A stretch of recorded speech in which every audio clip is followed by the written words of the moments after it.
Helo, shwmai, Adam ydw i, ac yn y fideo yma heddi, dwi eisiau dangos i chi sut i dyfu berwr neu cres adre gyda'r plant. A'r peth gorau am dyfu cres neu berwr yw bod e'n egino ac yn tyfu'n gyflym iawn. Felly o fewn wythnos neu ddwy, bydd gyda chi hadau wedi tyfu a bwyd ar eich plat. Felly chi'n cynnal diddordeb y plant. Felly dewch dy fi i weld sut allwch chi dyfu cres adre gyda'ch plant. Y cyfan sydd angen arnoch chi ar gyfer y weithgaredd hon ydy darn o bapur cegin neu bapur tu bach, bocs wyau wedi ailgylchu hen bocs wyau carfwrdd, chydig o lan cotwm, dŵr, siswrn a hadau berwr neu cres. Gyda'r bocs wyau, torrwch clawr oddi ar y bocs gyda siswrn. Gallwch chi wedyn ddefnyddio'r clawr fel trei i ddal y cartyn wyau fel hyn, a hynny'n sicrhau bod dim gormod o ddŵr yn llifo oddi fas i'r bocs.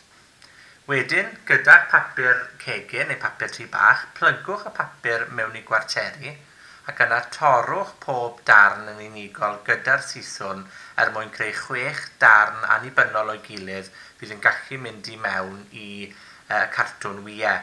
A fan hyn bydd y berwr yn tyfu. Felly does dim angen pridd na chompost, na dim byd felly arno ni i dyfu berwr, dim ond papur cegin neu papur tu bach fel hyn.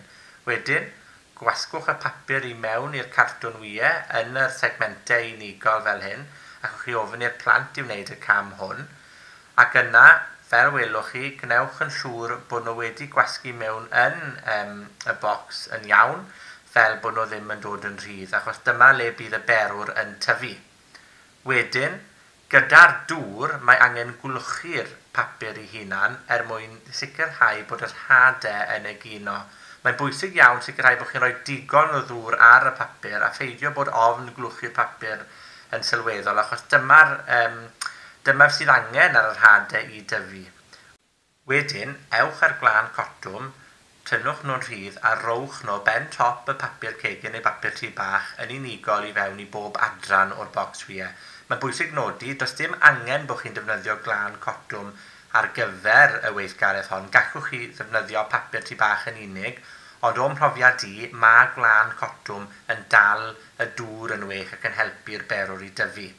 Wedyn, gyda'ch pecyn o hadau, tynnwch yr hadau allan yn ofalus mewn i gledr eich llaw, yn barod i wasgaru nhw'n hael, a mae'n bwysig pwysleisio hwn, defnyddiwch tipyn o hadau ym mhob un adran o'r bocs wyau, ac os ych chi eisiau gweld cyn gymaint o cres neu berwr yn tyfu ag sy'n bosib.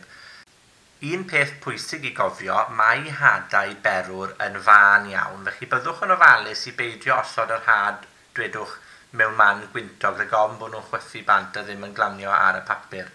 O ran gofalu amdanyn nhw wedyn, na gyd sydd angen gwneud ydy glwchu nhw gyda sbrei dŵr fel hyn, bob yn ail ddydd falle, fel bod y planhigion yn gallu tyfu. O ran yr hadau ei hunan, mae unrhyw fath o gres allwch chi brynu mewn archfarchnad neu ar y we neu ganolfan arddio yn hollol addas ar gyfer y weithgaredd hon. Does dim angen i chi boeni o gwbl o ran pa fath o gres i brynu. Ac wedyn, mae'n fater o aros i weld yr hadau yn egino a'r cres yn tyfu, a wir i chi bydd hyn yn digwydd yn sydyn iawn, felly mae'n syniad falle i greu siart i gofnodi'r tyfiant, fel bod y plant yn gallu gweld pa mor sydyn mae bywyd yn gallu tyfu o hadau ei hunan. Dwi'n gosod nhw ar silff ffenest heulog braf fel bod yr haul yn gallu cynorthwyo gyda'r egino hefyd. Ac wedyn, fel welwch chi fan hyn, deuddydd ar ôl i hau nhw, mae'r hadau yn barod wedi dechrau egino gyda dail bach gwyrdd a stemiau yn dod oddi ar yr had. Ac wedyn deuddydd yn dilyn hyn, maen nhw wedi tyfu'n bur sylweddol eto fel allwch chi weld fan hyn. Mewn ffordd, mae modd cynaeafu'r hadau hyn nawr yn barod i fwyta, ond gallwch chi adael nhw i dyfu yn bellach am ryw wythnos a hanner eto yn barod i'w torri wedyn a'i gosod mewn brechdan. Ond cofiwch hefyd i ddyfrio'n gyson, jyst i sicrhau nad yw'r papur yn sychu. A mae mor syml â hynny, dyna gyd sydd angen i chi wneud i dyfu berwr adre gyda'r plant. Pob hwyl i chi!